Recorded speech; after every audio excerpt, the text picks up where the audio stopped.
Good morning. Welcome to the November 17th, 2020 Blue Earth County Board of Commissioners meeting. We are going to start by saying our pledge. I pledge allegiance to the flag of the United States of America and to the republic for which it stands, one nation, under God, indivisible, with liberty and justice for all. Start with our agenda review, Bob. Mr. Chair, there are no changes to the agenda today. Approval of the agenda? People seconds. We have a motion, we have a second. Do we have any discussion? Jesse, could you call a roll, please? Commissioner Purvis. Aye. Commissioner People. Aye. Commissioner Landcamer. Aye. Commissioner Brunder. Aye. Chair Stuenberg. Aye. And we're going to go into the Minnesota Department of Natural Resources Fish and Wildlife Services certification. So we have Ethan Moore on the line.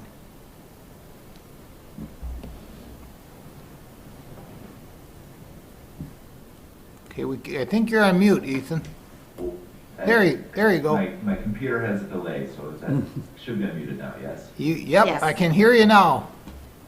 Okay, so the Fish and Wildlife Service is proposing to acquire approximately 148 acres of land fee title in, I believe it's Lincoln Township, from the Bellegarde family. And we're asking that the county board provide certification of this acquisition under our agreement with the DNR, so that we can seek state approval to spend migratory bird conservation fund dollars on this property. Okay.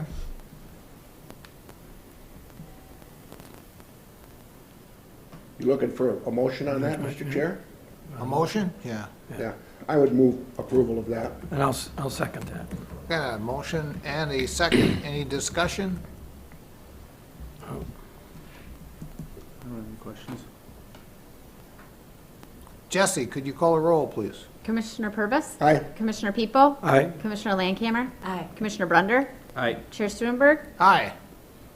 Nice and quick this morning. Yes, thank you. Then there's just a quick, there's just a form that we'd ask that the chair of the commission sign, and you can just send a PDF of that back to my email. Jesse has my email, so We'll take care of that. thank you. Thank you very Thank you. much. Thanks. Thank you, folks, appreciate it. You bet. Ooh, what a great background. Yeah, I like your background there. Thank you, those are my pets. So is that Lake Crystal? Well, we wish it would be, someday maybe. That's not Lake Crystal though. Okay, I remember, Thank you, folks. the lake just north of Lake Crystal, we used to have some come down. So, very nice. Thank you very much. Thanks. All right. And now we will go into Public Works. Ryan? Morning, Ryan. Morning, Good morning, Ryan. Commissioners. Thank you for a couple of minutes this morning to take care of a handful of urgent items that unfortunately could not wait until our next board meeting in the first meeting in December. The first item is consideration and approval of a resolution supporting a restricted crossing U-turn or an R-cut on U.S. Highway 14 at Blue Earth County State Highway 56, 598th Avenue in Eagle Lake. This is the intersection by Casey's on Highway 14 that Mr. Scott Thompson from the Minnesota Department of Transportation has spoken with us on a handful of times now.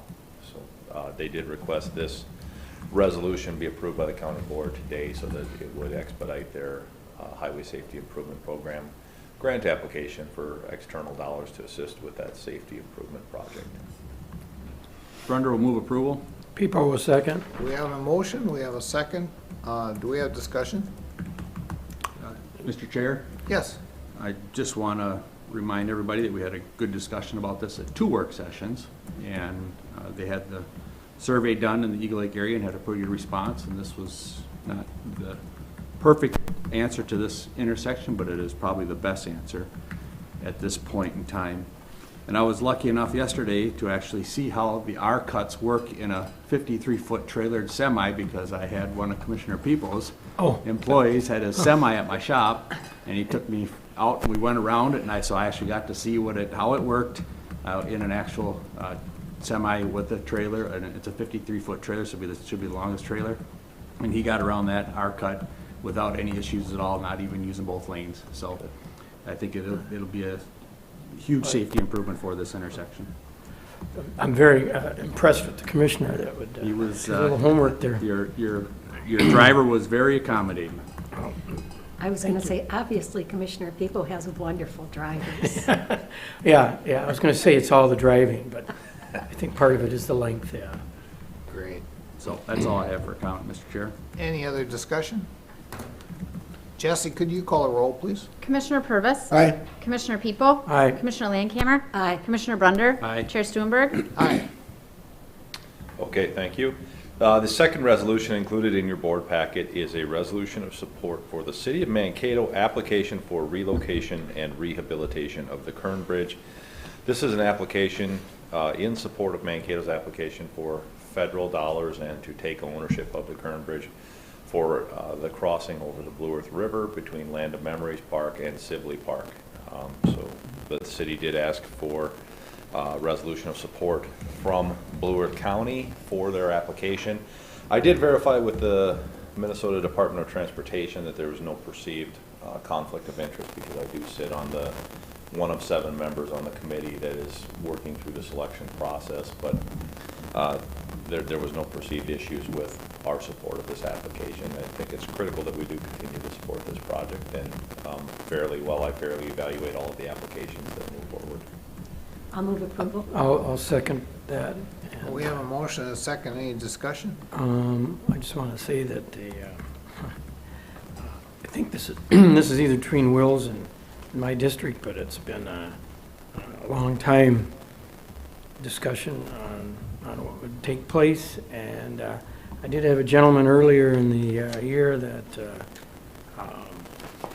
remembers it, and he wanted to put it in where the city of Mankato is looking at it, in the out there, Land of Memories in Sibley. And then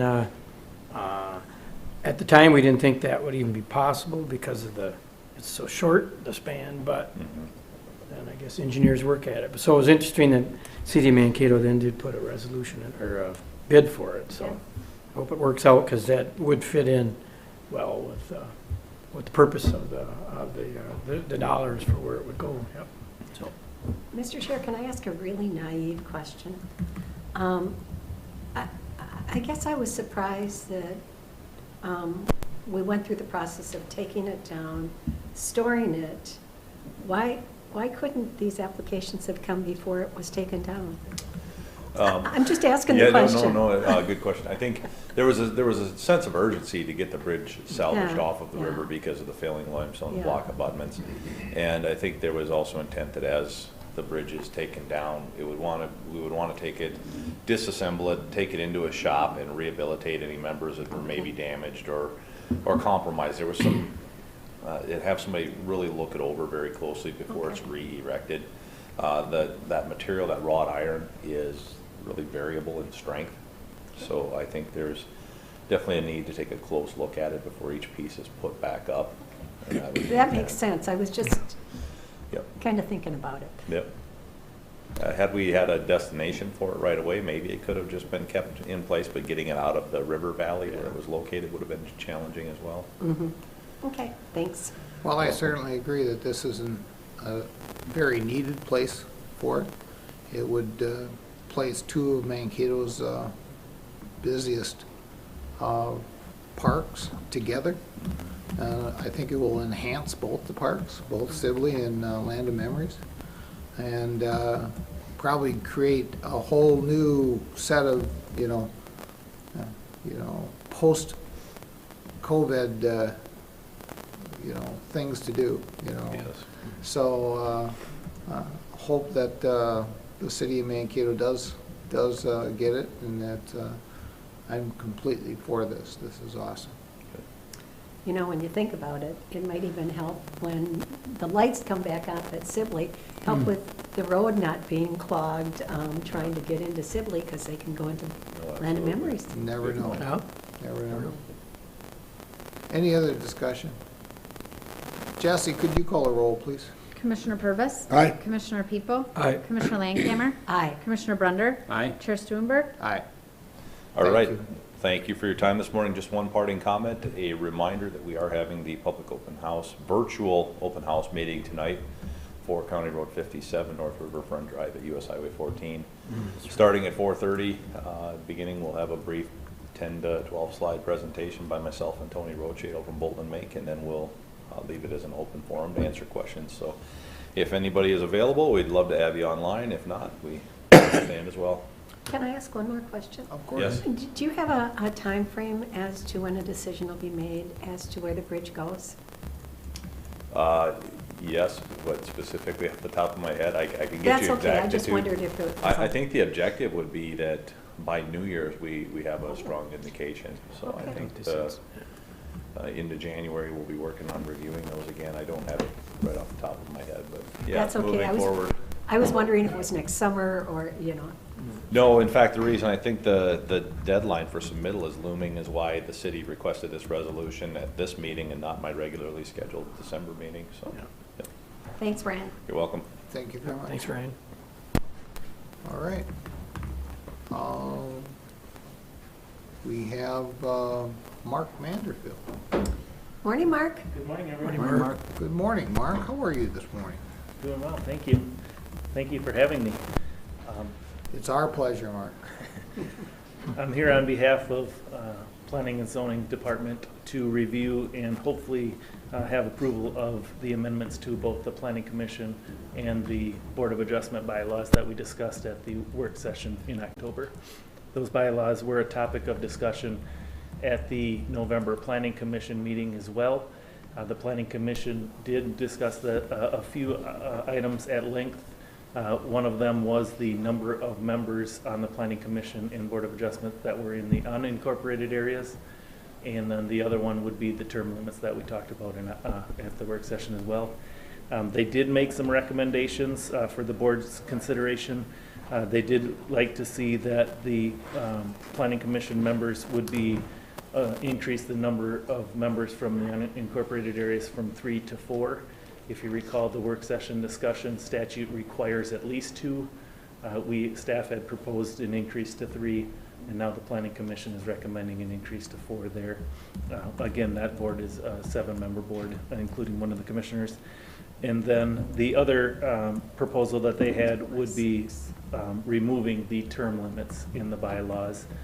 The reasoning they had there was, of course, the Planning Commission serves at the pleasure of the county board here, and that they could be removed at any time, so they felt that just the automatic removal of a member at the end of a certain term limit, whatever that happened to be, might reduce the amount of experience that is on the board and not necessarily serve a purpose regarding, just a sheer number, that discretionary number of the term limits there. So those were the 2 recommendations from the Planning Commission. In the board packet, we do have the staff recommended work session outcome there, not including the recommendations from the Planning Commission. But if the board would like to discuss those changes and make any changes to the language there, staff has prepared some recommended language if the board would like to accept the Planning Commission's recommendations. Okay. Mr. Chair? Yes. I sat in on the Board of Adjustments, but I got bumped out, so I didn't get in on all this conversation, but I was in on the whole entire conversation for the Planning Commission. And they did feel very strongly, I would say, about these 2 recommendations. And I certainly would support moving this direction with the 4 people from the unincorporated and 2 from the incorporated. And then I certainly don't have a problem with the term limits. Someone sitting here for 18 years and don't have a term limit, I certainly would support that. And I think it was also brought up and was very clear that we have the authority to remove these people even in a midterm, from what I understand. So it's not like they're on there forever. If we don't like what they're doing, we can have them removed or just not reappoint them. So I would be supportive of both these recommendations from the Planning and Zoning Board. And I appreciate their input, and they do a great job for us. And Do we need a motion on this? We would need some action on. Would you like to make that a motion, Kip? I would make a motion to approve the new bylaws with the 2 recommendations from the Planning and Zoning and the Board of Adjustments. Will Purvis seconds. We have a motion and a second. Any discussion? Jesse, could you call the roll, please?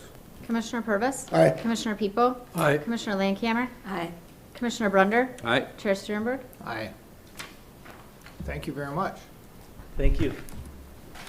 thanks for putting that together, Mark. And as you heard at that meeting that night also, that they knew you guys stuck a lot of time and energy into this, so I think they were very appreciative of getting that updated too, so. Perfect, thank you. One reminder, I did talk at the work session just briefly about a questionnaire coming out on the home occupations. That should be coming out this week here, so just to be aware of it, that'll be coming, so, thank you. Thanks, Mark. Thank you. And then we will jump to drainage.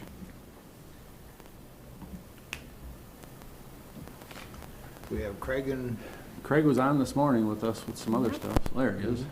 hey, Craig. Hello. Morning, Craig. Morning, Craig.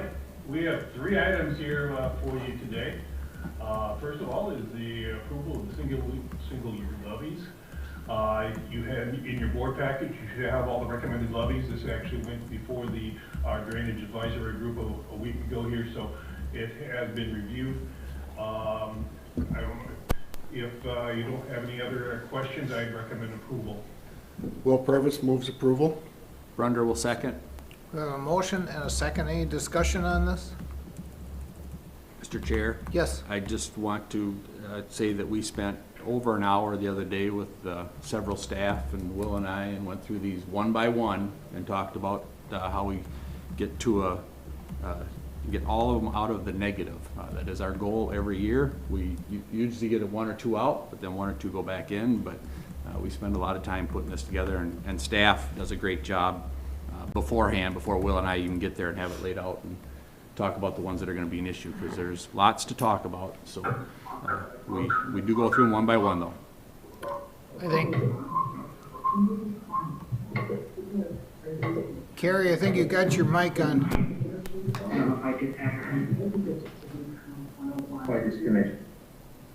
There. Isn't it nice that Jesse can mute? There you go. I powerful. absolutely agree with you, Kip, and I think it's very good to note that these things aren't just a couple minutes of us voting on this. There's hours of work done behind the scenes before this comes up to us. So a good point, Kip. Thank you. Any other discussion? Jesse, could you call the roll? Commissioner Purvis. Aye. Commissioner People. Aye. Commissioner Landcamer. Aye. Commissioner Brunder. Aye. Chair Sternberg. Aye. Did he have something else? Yes, he does. Yep. I thought we had to do the second one too, but maybe We not. have. Yep. The second item we have for the board today is the approval of the multi-year levies. That's also in the board packet. What we'd be looking at in the board packet is all the multi-year levies. There's only 2 new ones, and that's for County Ditch 92 and County Ditch 28. Those would be at the bottom of the list there for the multi-year levies. If there's no other questions, I'd recommend approval for the multi-year levies. Brunder will move approval. Will Purvis seconds. Got a motion and a second. Any discussion? Jesse, could you call the roll, please? Commissioner Purvis. Aye. Commissioner People. Aye. Commissioner Landcamer. Aye. Commissioner Brunder. Aye. Chair Sternberg. Aye. And our final item for the day, oh, excuse me.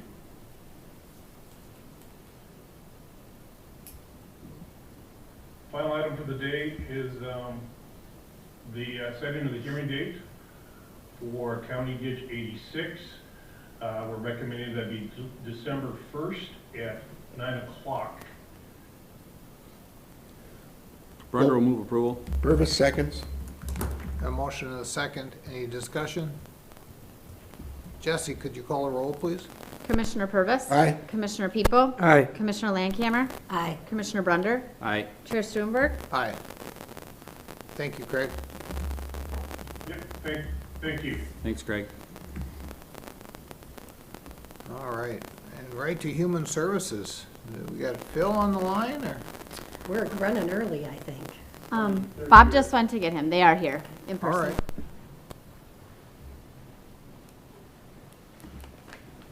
He'll be right in, Mr. Chair. All right.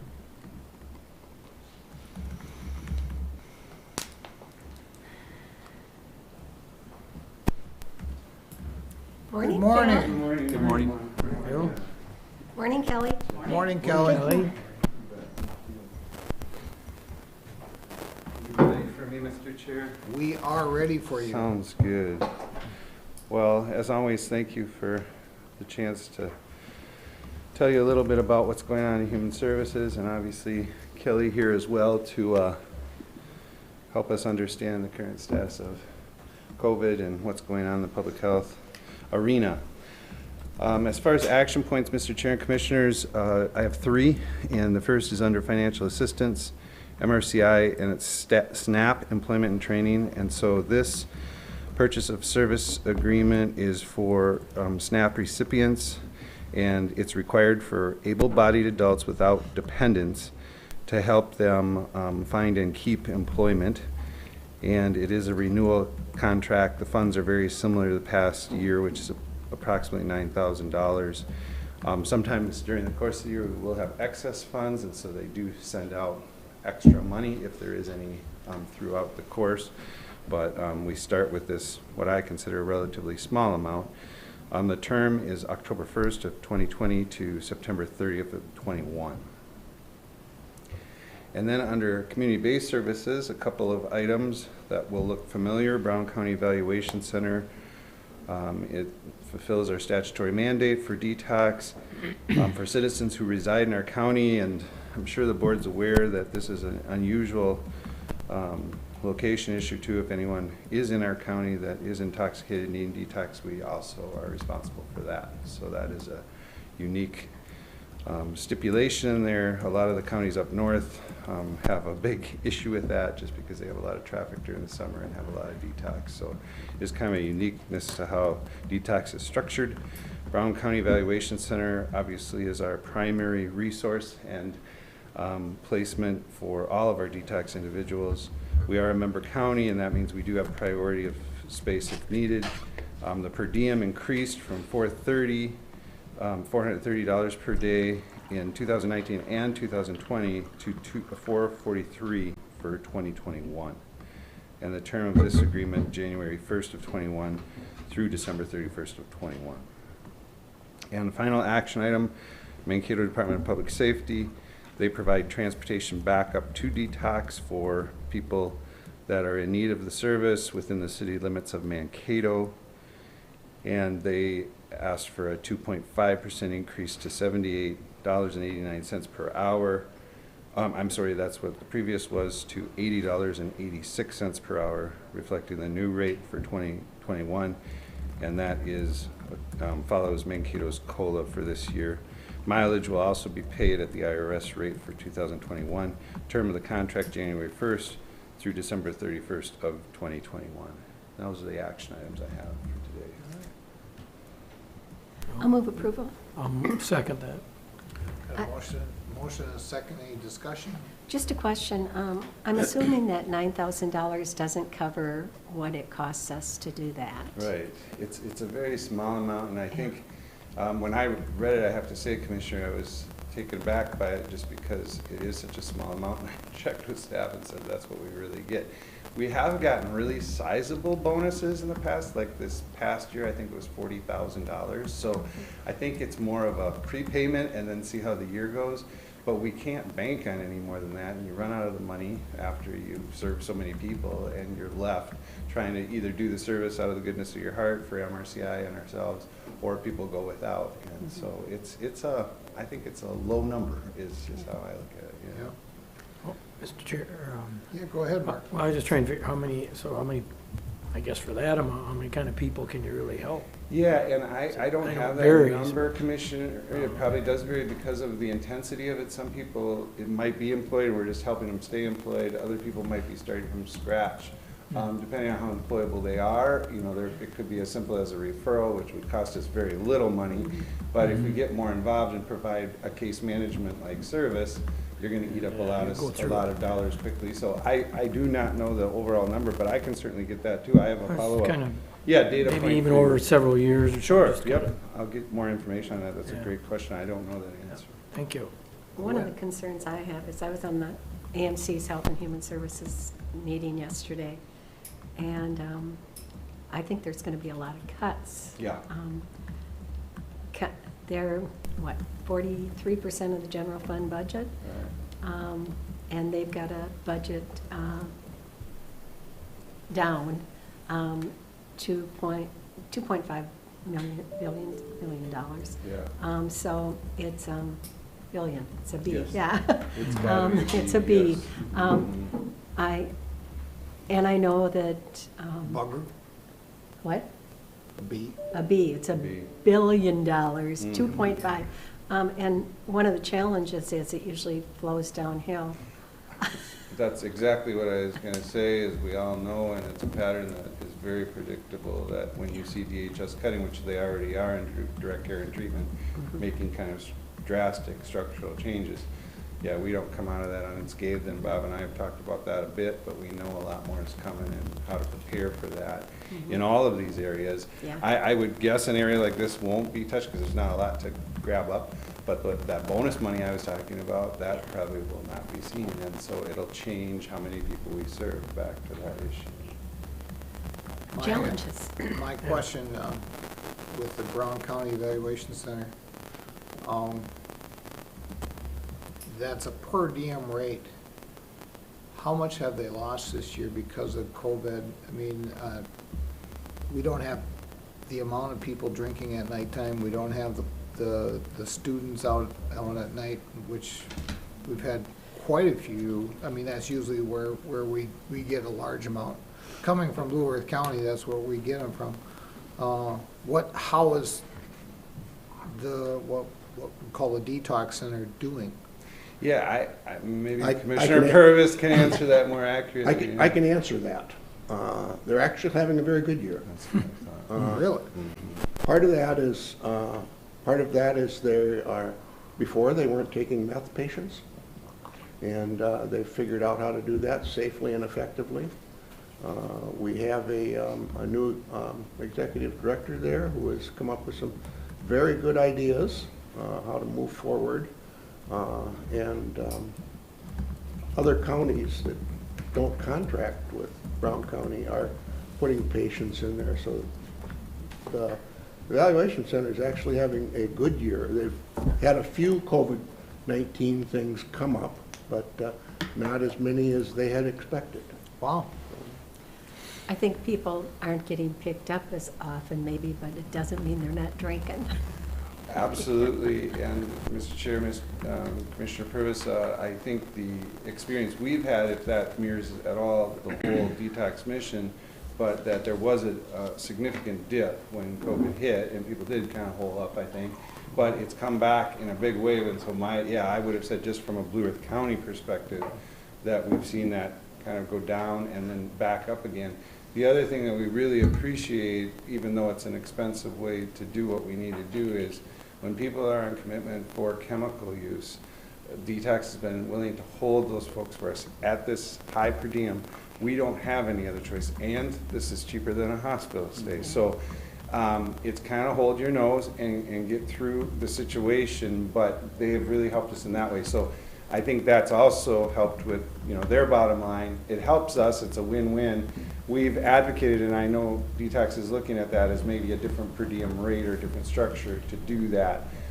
Because you're paying for everything DTAX offers when really for a commitment you're just holding somebody in a safe place. So it's a slightly different level of service. So we're trying to split that here.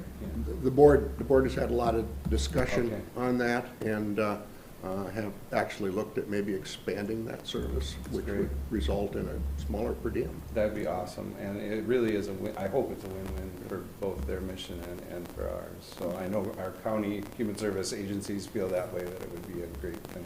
So. Great. Can I ask another question of Commissioner Of course. Purvis? Are they full most of the time, or? I was just curious, yeah. For the most part, they can hold 16 patients. Okay. I think they pretty traditionally have about 2 people that are under commitment, that, take up 2 beds. Yeah. And so they usually have 13 and 14 beds, and for the most part, they're at capacity most of the time. That's kind of what I was thinking, Yep. just because, as Phil said, they're also taking people from other counties that aren't members. That's right, and you are all aware that we've lost several detoxes throughout the state, and some of those were our backup facilities. So at high tide, it is a lot of transportation for law enforcement, part of this other contract we have today, and just to find a bed, just like with treatment beds, detox beds are, I think, going to be more and more a prized commodity. It's good to know. I mean, it's, it's one of those good things, but bad things. I mean, you don't want it to be filled up. You want it to be empty. Right, But all of us understand that that's not going to happen. that's right. But it's good that we have a facility like that we can use, so. Very much. Any other discussion? Virtual doesn't work very well with this, does it? No, virtual detox, we'll work on that, Commissioner. Any other discussion? Jesse, could you call a roll, please? Commissioner Purvis. Aye. Commissioner People. Aye. Commissioner Landcamer. Aye. Commissioner Brunder. Aye. Chair Stuenberg. Aye. Well, thank you all. I do have a number of informational and discussion items. I do have one that I brought back. I believe Commissioner People asked last month about some additional data to one of the contracts I brought. I'll talk about childcare and daycare and foster care, and then I'll turn it over to Kelly to give us an update on COVID. Mr. Chair and Commissioners, if I could just refer back to a contract I believe Commissioner People asked when I brought the Carlson Consulting contract. It's for parenting assessments for child protection. And the question, I think, was how much do we spend annually? We had the amount of the assessment itself, which was $1,800 per assessment, but didn't have the total. And so for that vendor, we spent last year in 19 just short of $65,000, and they are for sure our heavy user. So the total of all services was like $75,000, another $10,000. So they do the vast majority of that. But I think the question of just what's the ballpark, 75 overall, that vendor 65,000. So. Thank you. Yeah. In your packet, you have some information on childcare, and this is one of those, we have a couple areas, disability services actually are quite like this too, where we're given a budget, and you try to manage a budget without a lot of ability to move things and how they come, and so you end up hoping to get lucky, and I think this year we really have managed this very well. You'll see at the bottom of the first page the 96.86%. That's against our allocation for the year, so that's a good number to me. Last year, we were we're about 3% under if we track out the rest of the year this way. Last year, we were 3% over, which is also a fair number, and we did not have a waiting list last year, and we did not have a waiting list this year. So the only way we can really manage it is by using a waiting list when it gets to be high volume. This year, we did not have to do that, which I'm very pleased, especially this year, that we didn't have to do that, so we were able to serve people that had this need, and the same with last year. It's very hard to be sure that next year we'll will go as well. Just a couple of things to look at on this spreadsheet. That first column that says monthly number of eligible families, that gives you some idea about scale and scope of how many families we're serving. And then I guess it's the fifth column over, monthly average cost per family, how much support goes to these families is there. At the bottom table, you'll see the direct allocation of $928,000, and then our projection, which gets us that final percentage number. The only other thing, there's another detailed chart on the next page, which I won't spend a lot of time on. I hope it's similarly straightforward, but there are a couple of other columns on here that are not on the first chart. The second column in the number of eligible children, so instead of family, you look at how many kids did we serve. And then if you move over again, I guess it's 6 columns, it says monthly average cost per child. So you can kind of see just how that breaks out per child then as well, which I thought was an interesting picture. So for what we're given and how important this is, and obviously this year has just been skewed. I mean, like the detox, Bob and I were just talking about detox too, and how it's gone up and down, and how do you tell the story for this year? I don't feel you really can compare it to previous years. The same with this. We skated through this very nicely. Staff did a great job, but it's been quite an interesting year with COVID, and I'm sure we'll see that reflect when we get to the data for 2020. Can I ask a question, Mr. Chair? Now, this is for daycare expenses, correct? Correct, yes. So people have to qualify. It is based on income. You'll hear it referred to as basic sliding fee, or BSF, is the acronym with all of our acronyms. And so it is that group of folks. There's other, obviously, daycares, private daycares people can access and all of that, but this is for that particular carve-out, correct? That's what I thought. I just wanted to make sure that I Absolutely. was correct. And I'm wondering, with unfortunately people losing their jobs, if that's impacted this. Right, and there is an allowance, back to like even that previous one with MRCI, that ability to use daycare if you're looking for a job, seeking work, those types of things. So there is some accommodation for that as well, but there's all kinds of regulations on that of how long and how often do you have to show good faith as far as looking for a job to continue to get this support. Thank you. Yeah. My last slide for you all today is just regarding licensing activities. So we have licensors that do this good work in human services, and it's a very complex thing. I asked Ann Broskoff to just write me up, okay, what do we license? What does the state license? If there's a child protection report, who goes in and does that investigation? And it is a page and a half of single-spaced stuff. So I often, even for this, I referred to it and asked Ann a question to make sure I was presenting this correctly. The simple version of all of that on these two areas, licensed family daycare, the first two block charts, the arrow and the chart to the right. So newly licensed home, this is an area of great concern, as we know, is that we're having a hard time with the needs of daycare against people willing to provide this service. And you'll see that kind of downward cycle from 2016 of newly licensed homes. We'd like to see that number go higher and higher, obviously, even as our community has grown, to reflect that.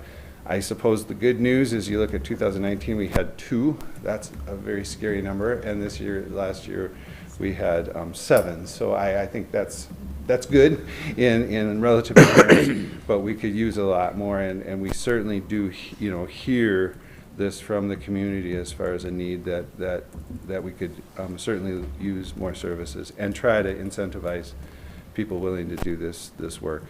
And then the chart to the right, number of days of daycare homes, and so that's the overall number, and you'll see that in 2016 we were as high as 126, and now we're down to 91. I have to say, pleased that we're not going lower and lower. That's the good news, but I would like to see that number go back up towards those numbers 5 years ago. So that's just an area of great concern. Child foster care, much more of a stable situation, more flat, and as you know, we've done this over the years, is brought in even foster care providers to the board just to recognize their years of service and how we depend on this service for our mission and the kids they serve. You'll see the newly licensed homes very flat, 18 in the past year, and the number of foster homes overall also very stable and flat at 51. We picked up a couple from the previous year. The circle talks about relative care, and so currently we have 17 homes that are licensed to somebody that is a relative, and so that usually is those those child protection situations where an event has happened. We need a stabilizing place to put them. Is there a family member involved? If there is, then we need to license them, do the background checks, and all of those things as well. A very important piece of our business, and this is something where we actually start with that. We try to exhaust all those options first before we put them into a foster care where they wouldn't obviously know anyone. So that's the information I had for you today. If there's any other questions. Hearing none, I'll let Kelly come up and talk about COVID. Thank you very much. Thanks, Phil. Thanks, Phil. Thanks, Phil. Thank you.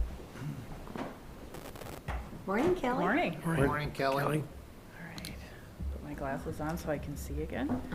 So, thanks for having me back. As I jump into the update today, yesterday we ended the day with 3,123 cases total in Blue Earth County since early 2020.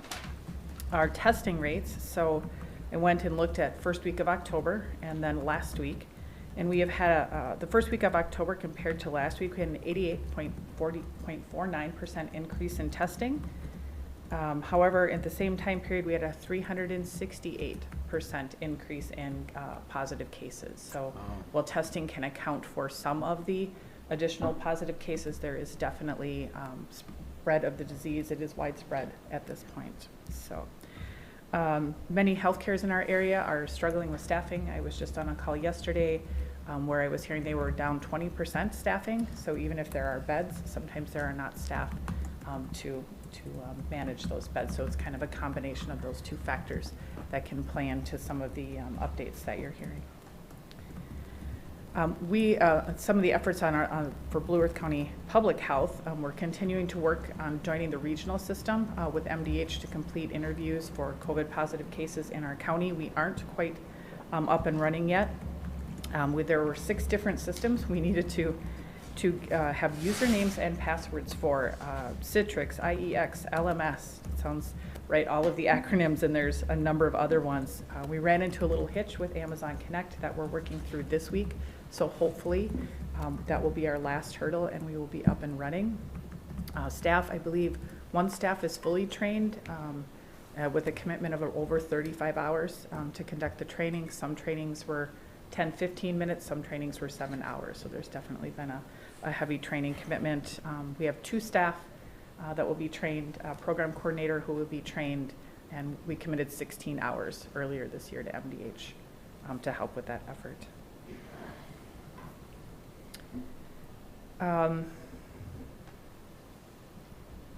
The state is taking some steps to kind of help. There's a backlog right now of cases that need to be interviewed. Right now there's over 1,372 cases just in Blue Earth County that still need to be assigned an investigator. So that was from our list as of yesterday. Some of those may have been assigned and that number may have changed. They're shortening the actual interview to make it quicker to get through, focusing on the core questions that have the most benefit. So that's a good change. They're hiring staff and they are making some technology changes. I heard on an update this week that should hopefully help that backlog as well. Essential services, we served over 100 Blue Earth County residents with essential services. Because of the current backlog, we had concerns that maybe residents were not receiving an interview quickly enough to identify the need for essential services. So we did some messaging yesterday on social media, pushing out our number to call and identifying, food, groceries, medication, housing, and some of those other very specific needs that if you have COVID-19, if you're quarantined or isolated. So if you had a quarantine is, of course, if you've had like a close contact, you're not sick, but you're monitoring to see if you get sick. Isolation is if you are already sick. So we pushed out that information so residents can call us. Can I ask a question there? Go ahead. I know with our CARES Act, we saw fewer people actually needing some assistance. I'm assuming this would fall under that line item, if they need food or assistance. Phil's saying yes. Well, yeah, and I might just say that that whole category that we had, the 5 areas that we Yeah. were trying to serve, I think what we have seen, in a little way disappointingly so, is that some of it hasn't come to the fore yet. So I know Kelly just had an announcement go out, was it Facebook or something, just saying, hey, if there is these natural supports that you need, go to public health.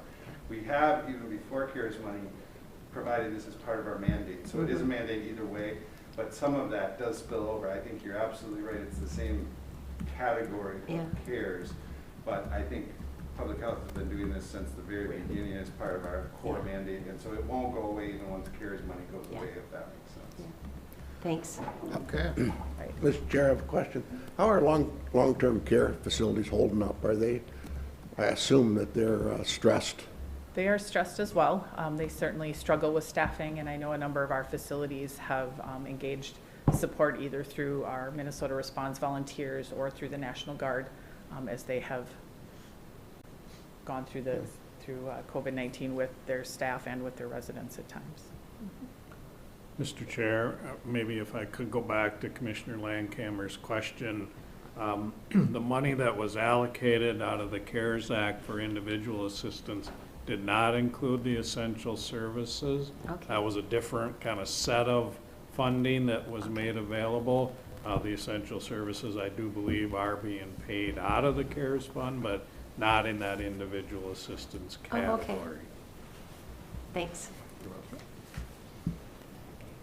Last month I was on vacation, and I know my staff talked a little bit about the No Barrier Community Center, or testing center that was being set up later that week, actually.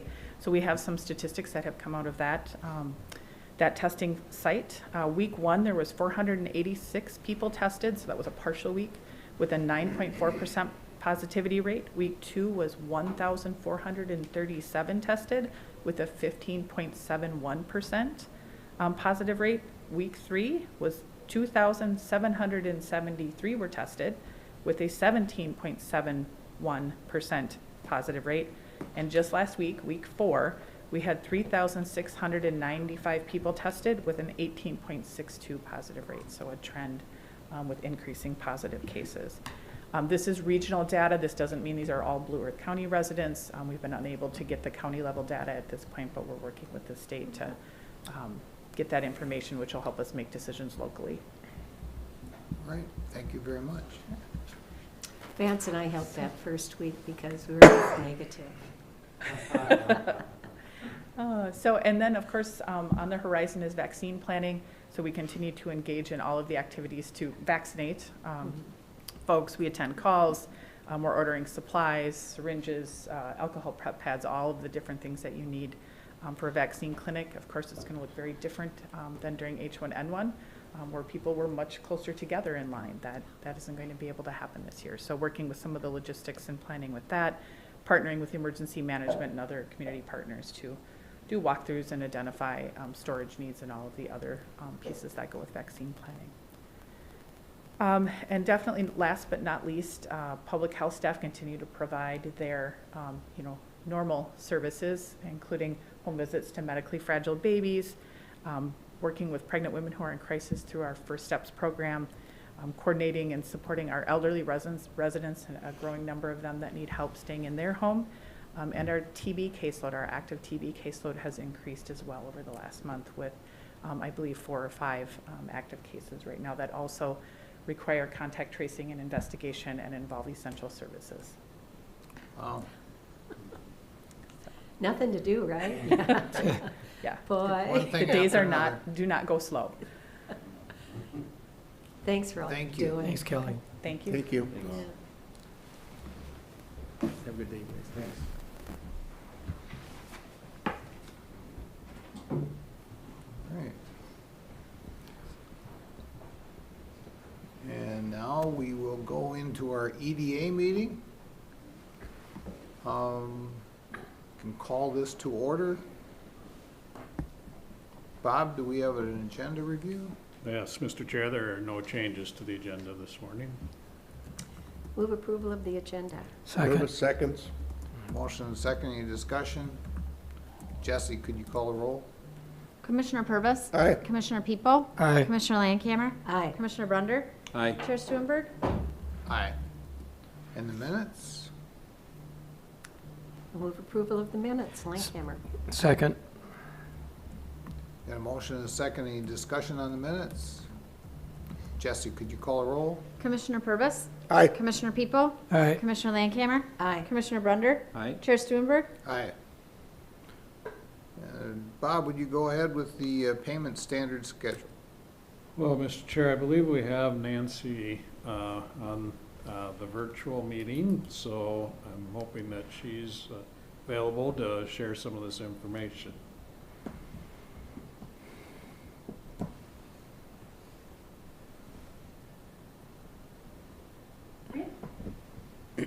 Are you on? I think she just muted herself. There you go. This is Nancy. Are you able to hear me? We can hear you now. Okay, great. So I just wanted to present to you today the payment standards for our Housing Choice Voucher Program. And these payment standards set the maximum subsidy that families can receive under the EDA each month. And the payment standards are actually based off of the fair market rents established by HUD annually. This year, we actually saw an increase in the standards, which is great. Seems like the last few years have been positive back and forth. With a decrease and an increase, so it's good to see a fix this year.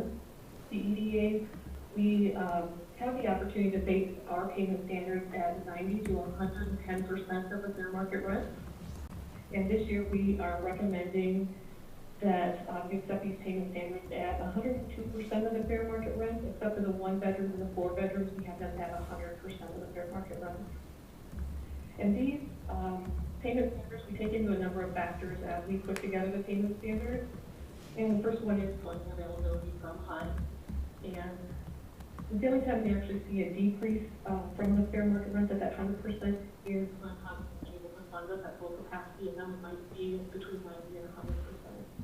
But HUD is currently funding us at 100% of our need, so we do not want any of our standards set below the 100% mark. The other thing we look at is the participants that we are serving, and want to make sure that they're not paying more than 30% of their income. And right now, we're in a good state. Pretty much all of our families are paying 30%, and even with a 3% rent increase that landlords have been continuing to use, these families are still in an affordable range. So we're really not looking at changing the standards, except for the 4 bedrooms and the 1 bedrooms. With the increase of the fair market rents, it put those below the 100%, so we want to bring them up to the 100%.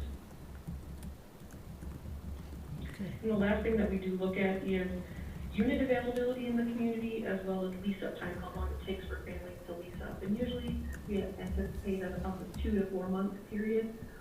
COVID, we're actually seeing more of a 4 to 6 in some of the cases. And we're seeing the biggest length of time are for those 1 bedroom households. We can see that there's a shortage of 1 bedroom units in our community. And so then if we have someone that has criminal background or poor rental history, they're struggling to find units because of that. People are being chosen ahead of them. So we did look at a landlord incentive program to kind of help with that, to alleviate some of that. But otherwise, our standards, we really felt were within the range. And set us up to make sure that we're to do a decrease again, we could bring our standards up to like 107%, still being within that 10%. So right now, we're recommending that the board approve our payment standards at 102% of the fair market, except for the 1 bedrooms and the 4 bedrooms, and they're at 100% of the market. And these standards would go into effect on December 1st. Do you have any questions? No. I don't have anything. Yeah, I just want to clarify. So, a 4 bedroom might be $1,664 a month. The participant will only pay, will pay 30% of their income, that will be their contribution. And HUD picks up the rest, is that correct? Okay. We didn't hear that, Nancy. So the families would pay only 30% of their household income for that rent amount, and the PDA through the voucher program would have to pay the balance of that. All right, And those thank you. standards are for rent and utility costs. All right. It's really hard to understand her. Yeah, Yep. Yeah. I didn't catch that last. Something utilities at the end? Yeah, so the payment landlords will not just rent amounts, their rent and utility costs Okay, for their combination. okay. All right. And do we have a motion from the board? So moved. Second? Got a motion, we got a second, any discussion? Jesse, could you call a roll, please? Commissioner Purvis. Aye. Commissioner People. Aye. Commissioner Landcamer. Aye. Commissioner Brunder. Aye. Chair Stuenberg. Aye. Thank you very much. Thanks, Nancy. Thanks, Thank you, Nancy. Nancy. All right. And we go into administrative services. Bob? I'll move to adjourn the EDA. Purvis Oh. seconds. I am so sorry. Discussion on the adjournment? Jesse, could you call a roll?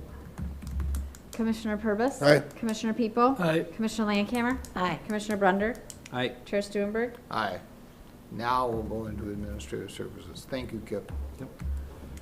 Well, Mr. Chair and Commissioners, the first item is the county board minutes for November 3rd. I'll move approval. Landcamer? Second. People. Got a motion and second on the minutes. Any discussion? Jesse, call a roll. Commissioner Purvis. Aye. Commissioner People. Aye. Commissioner Landcamer. Aye. Commissioner Brunder. Aye. Chair Stuenberg. Aye. Next are the bills for the 2 weeks indicated. Purvis moves. Brunder will second. Got a motion and second. Any discussion?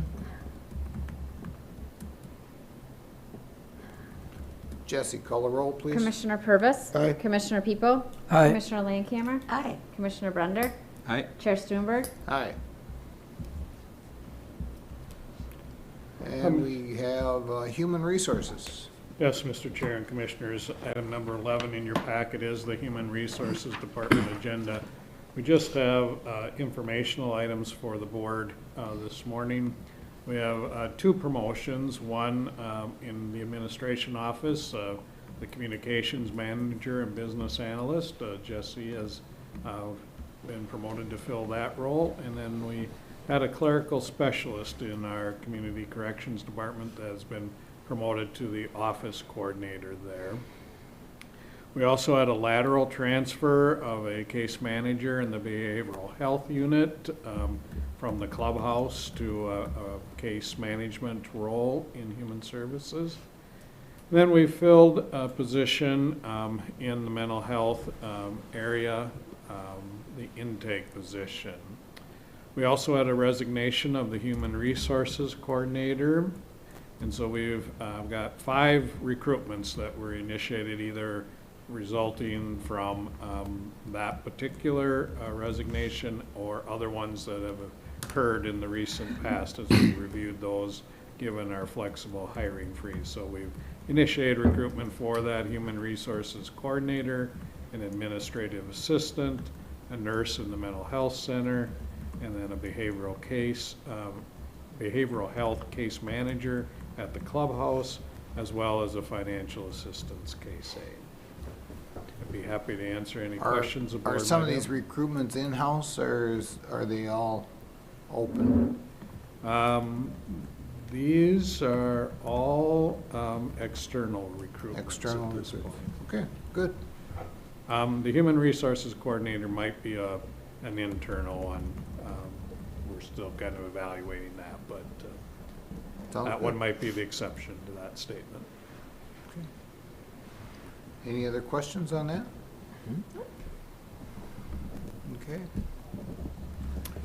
All right. so we go to our grants. Yes, Mr. Chair. Item number 12 in the packet is a memo again on the business assistance grant awards that the board has been approving recently as a part of our CARES Act funding. We have an additional 43 applications for the board's consideration today. Staff have reviewed those applications and determined those to be eligible since the November 3rd board meeting. Those 43 applications total $338,654.68. We did basically cut off applications after November 6th because of the December 1st deadline for getting payments out under the CARES Act. So this additional payment, if approved, along with the administrative fee that we will be paying the city of Mankato for processing all of these applications, brings our overall total to $2,185,578. That is slightly above the amount that was allocated, so we would be over our initial allocation by $128,000 roughly. But as the board indicated in a previous discussion about that potential, we took it that there was support from the board to reallocate funds within our overall CARES Act budget to support these additional applications. And so bringing those forward today for the board's consideration. We'll also point out that there were 6 other applications that required additional information that haven't been received, and I guess I would appreciate any direction the board might have for staff if those 6 additional applications do provide the information. Do you want us to try and get those in if we can? Still kind of subject to whether we can get all the paperwork signed and sealed before December 1st. Mr. Chair? Yes. If, I'd like to see those be funded if possible. I think when we originally set the mark at 2 million, we knew that we were going to have changes within our 8.2 million. So I think if there are additional businesses that are eligible that we can help, I think it's a good thing. I don't disagree. I wouldn't have a problem with that. Yeah, I think that would be good if we have it. Sounds like you have a consensus with the board on that Yeah, one. that's fine. We'll continue to try and connect with those businesses and assist them if we can. And I will move approval of the list that we have in front of us today. Second. Second. Oh, I had second. Got a motion and a second. Any discussion on this? Jesse, could you call a roll, please? Commissioner Purvis. Aye. Commissioner People. Aye. Commissioner Landcamer. Aye. Commissioner Brunder. Aye. Chair Stuenberg. Aye. All right. We've got, Mr. Chair and Commissioners, item number 13 in the packet is the Community Resource Grant Program.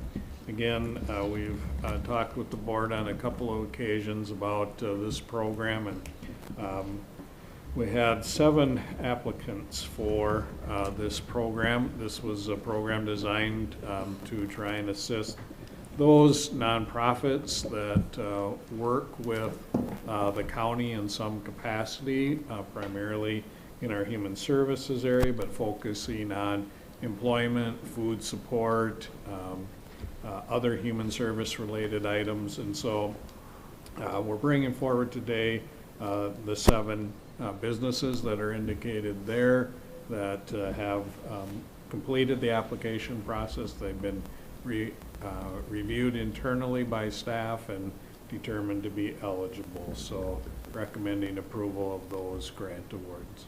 Landcamer moves approval. People seconds. got a motion and a second. Any discussion? Good. Jesse, could you call a roll, please? Commissioner Purvis. Aye. Commissioner People. Aye. Commissioner Landcamer. Aye. Commissioner Brunder. Aye. Chair Stuenberg. Aye. Item number 14 in your packet is the renewal of an amendment to our food service contract in the jail. Elior, or DBA, doing business as Summit Food Service LLC, has had this contract for a number of years. Within that contract is a provision that looks at the food away from home consumer price index for any increases. And that CPI is showing a 3.5% increase. And so the amendment being brought forward is being recommended by staff. Purvis moves approval. Brunner will second. Got a motion and a second, any discussion? So this is basically saying that the food prices are going up. Yep. That's correct. And I think anybody that buys groceries understands that. So it makes perfect sense. Makes perfect sense. Jesse, call a roll, please. Commissioner Purvis. Aye. Commissioner People. Aye. Commissioner Landcamer. Aye. Commissioner Brunder. Aye. Chair Stuenberg. Aye. Well, Mr. Chair and Commissioners, item number 15 in your packet is the financial status report for October 31st. So it's 10 months into our fiscal year. You'll see our total revenues are just under $76 million, pardon me, compared to last year where we were at about $69 million. Our total expenditures were a little over 80 million, down from 87 million at this time last year. We are seeing that many of our costs that are controllable are down from last year, largely because of COVID-related impacts on the county. But we also see expenses that are up as we're spending the CARES money and those sorts of things. So it is a little hard to compare year to year in this particular environment.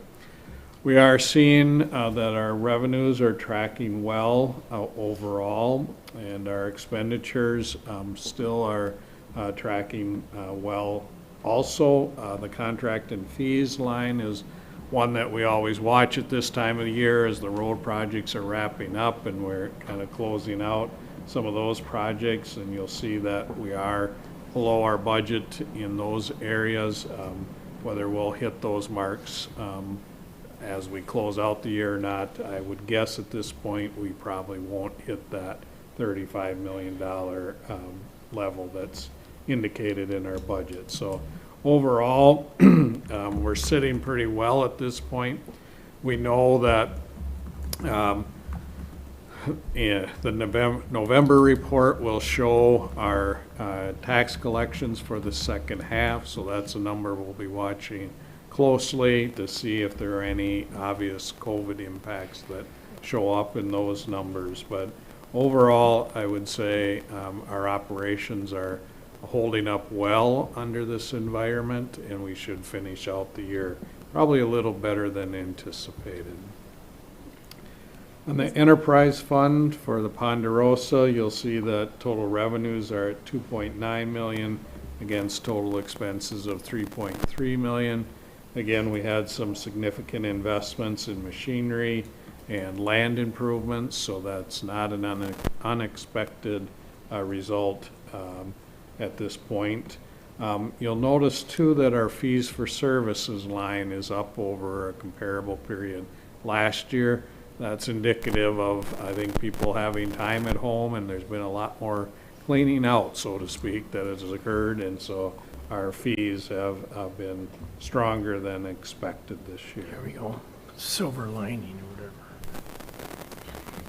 whatever. The second page has our cash and investment balances.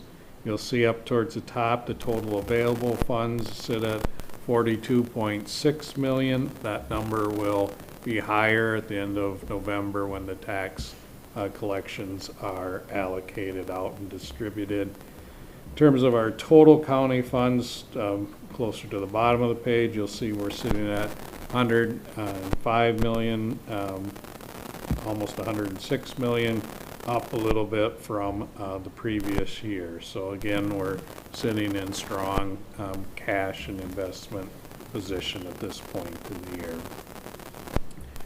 I would be happy to answer any questions the board might have about the financial status report. Clean. Just a comment. I think we've been extremely fortunate to have the CARES money this year. It doesn't sound like it's going to be extended, but we'll wait and see. You know, just today, we looked at a 3% increase in something, I don't remember what it was,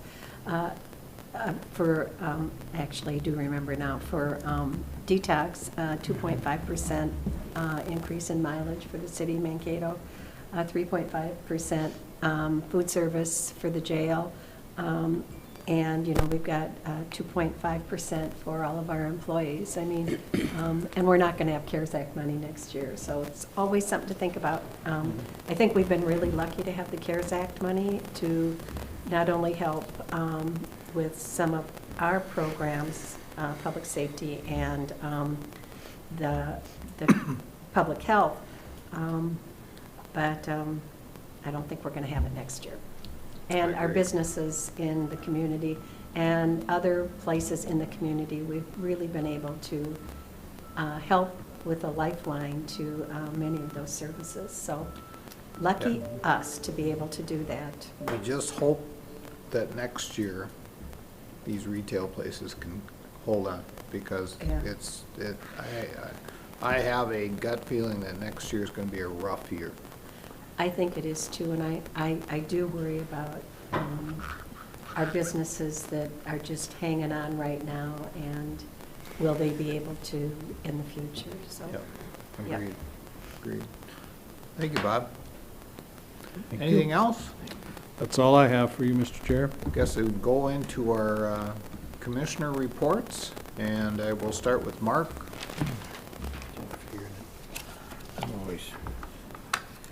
When you can't decide, you always have them go first.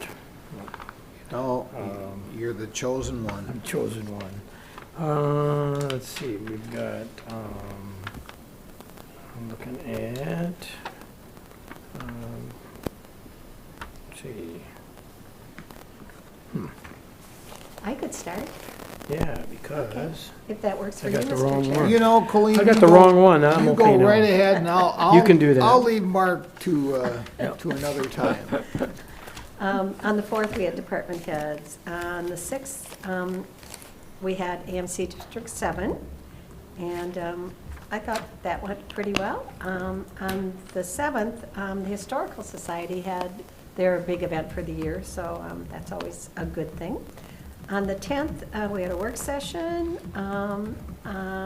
Also on the 10th, Greater Mankato Growth had their Hall of Fame awards. You know, Jesse, I was thinking we probably should get that list and send them a congratulations card too. Good idea. It was a nice event. On the 12th, we had Intergov. Kip and I had Intergov with City of Mankato, talked about all seasons and various other issues. But that same day, Vance and I had Transportation Alliance, and I just want you all to know Vance won the trivia contest. Trivia contest? Yeah, so you should be so proud of him. We were blessed. Vance and I also had the canvassing board that day, which went really, really well. It was, and we had one person from the public show up, which is unusual. That afternoon, I had Southwest Minnesota Housing Partnership. We're looking at building our bench for recruitment. So, and focusing on some of the places that have much more diversity than other places, because our board isn't very diverse. How's that? And that night, I listened in on the community listening sessions on policing and interest. Josh has been extremely involved in that, and so has Paul Barta. So that was good, and there's more coming up. On the 13th, Mayo once a month does a session, and it was all about COVID this time, and you know, the challenges the hospitals are having and how they're staging, depending on how sick you are or how not sick you are, which hospital you would go to. Then I had Southern Minnesota Clean Energy. Senator Friends talked about legislation he saw happening in the legislature possibly this year. I think everything's kind of up in the air as to what's going to happen. And then at the Transportation Alliance legislative meeting. the 16th, which was yesterday, I sat in, Josh and I both sat in on the Rural Equity Summit. That's actually a statewide thing that has started in Mankato with the Diversity Council. Then the AMC HHS Policy Committee. We also met with Transportation, or Public Safety. And then on yesterday afternoon, the NACO Finance and Intergovernmental Affairs, talking yet again about what's eligible for COVID, as we're almost out of time, and also the jobs report that they're seeing where jobs have not necessarily gone up, but where some of the challenges are.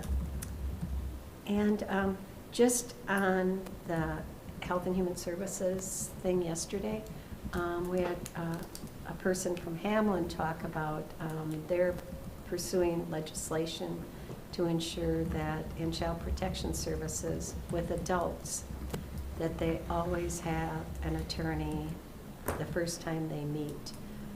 I know they've been meeting, she said they've been meeting with the county attorneys and public defenders and human services, all the groups. The interesting piece for me was that used to be the responsibility of the state public defenders.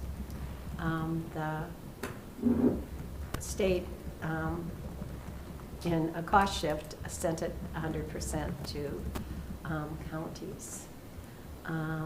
And they talked, there might be some 4E money, but that kind of nebulous. So anyway, it's some legislation that they're going to put in again this year. So just so everybody knows. Okay. And that's my report, sir. Thank you very much. Mark, are you ready now? Yes, my other current report. See, November 4th, we had a department head meeting, virtual. And Kip and I had on Thursday the 5th, our RCF meeting. That was, yep, same virtual stuff. Then I had Maple, we had a board meeting. That was the evening of the 5th, and things are going well there with approving transportation improvement plans. Friday, November 6th, had our AMC District 7 meeting. Took most of that in, pretty much, and then we had a work session on the 10th of November, and then I did on the 11th, I did see our illustrious chair and our county attorney. I was at the Veterans Memorial for the service that morning on the 11th, and nice crisp, clean day, clear. Then on the 13th, the Friday, November 13th, bright and early in the morning at 7 o'clock at our All Seasons meeting, and that's where we did approve the idea of having the city of Mankato become the, I guess, the human relations or the human resources, or having the staff of the All Seasons Arena taking over that. The school district, it doesn't really fit their mission, so they wanted to get away from that. And I think it'll work out well for everybody concerned. Then on Monday, yesterday, I had a general government, AMC general government meeting, and we did have Senator Roger Chamberlain and Representative Paul Marquardt of the both of the chairs of tax committees. Respective tax committees give a little, I guess, their ideas what might happen, which kind of goes from one end to the other, so who knows. That concludes my report, Mr. Chair. Okay, Will? Okay. On the 5th, we had the detox personnel meeting. We did the annual evaluation for our executive director, and then, as I said previously, she's doing an excellent job, has brought some good ideas to the organization that have worked out very well. And I was at the SWCD meeting later on in the afternoon, and then on the 6th, we had the AMC district meeting in the morning. That's always interesting. The 9th, Kip and I were at the ditch levy discussion for the advisory board there. 10th, we had the work session, of course. 16th, yesterday, we had the AMC Public Safety Steering Committee. We met with Health and Human Services for the first hour, and interesting, very, very interesting discussion. And then in the second hour, then we met with the Public Safety Policy Committee. And then this morning, again, Kip and I had the Brown County Joint Ditch Meeting. Completes my report. Okay, Kip? Thank you, Mr. Chair. It was already mentioned, department head meeting via Zoom, planning and zoning. We already got the results of that. We had that discussion already. Intergov meeting was talked about a little bit. We had a really good conversation about the ice arenas and the operations of that. And then Mark talked about it again the next day at the meeting they had. Had my SECB legislative meeting. We're just getting things spooled up for the legislation coming up this year. Again, we're not sure how that's going to look, but we are got a couple things we want to get done with the 911 calls and the CPR through 911. So we're working on trying to get some language written up for that. The ditch levies was discussed already. I had an MRCI executive meeting, and things are actually going pretty well at MRCI. They are condensed down to the one building up where Mark wants to have the bicycling thing for his organization, and they sold the building in Fairmont, and we don't have a whole lot of interest on the one on Math Drive, but at this point it's still up for sale. They have a few buses left to sell, and they are starting to acquire some vans, because from my understanding is when we start getting spooled up again and getting out in the community, they will have smaller groups of people going out. So it'll be vans of 4 people and then 1 driver, and they'll be just kind of taking care of that van on their own. And sounds like there could be quite a few vans running around. So we're hoping to get that started here shortly. The $75,000 they're getting from the county and the CARES money will be certainly helpful for them. Work session was already mentioned, but I'll just say we did have a lot of things that day we covered, and the conversation about the interchange in Lake Crystal was very informative. And last night I had my MVAC meeting. We are doing that via Zoom, obviously. We just kind of business as usual. They're still just trying to plug along. The thrift store is doing relatively well. We are going to have to see what the governor brings in the future here as far as the thrift store goes, but we are still not meeting people at the MVAC office right now. Everything is by appointment, and a lot of staff working from home at this point. We're just going to kind of keep that going until January and to be determined. And as Will mentioned, we had our ditch meeting this morning. Brings me to today, Mr. Chair. Well, our last board meeting was on Election Day.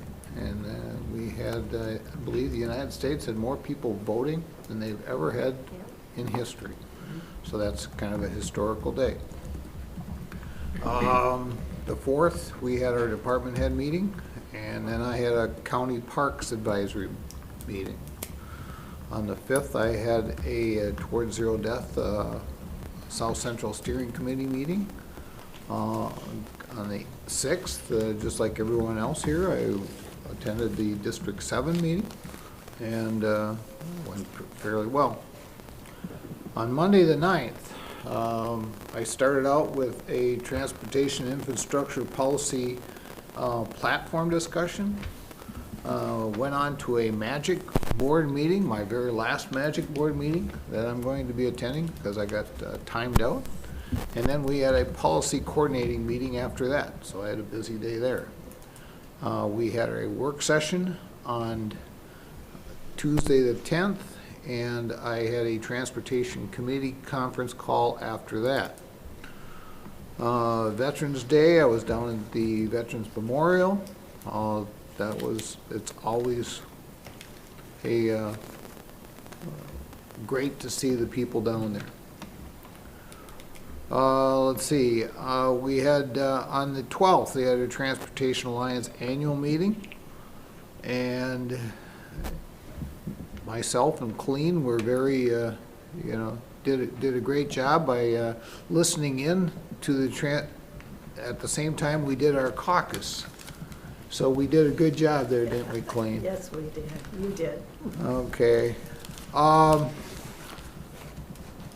Yesterday, we had AMC Policy Committee. We went through, I had obviously transportation, and that would be the end of mine. And I'd ask for a motion to adjourn. Purvis moves adjournment. Second? And I don't think we need a vote on this. We're adjourned. That one always surprises me. The bang. Is anybody else going to?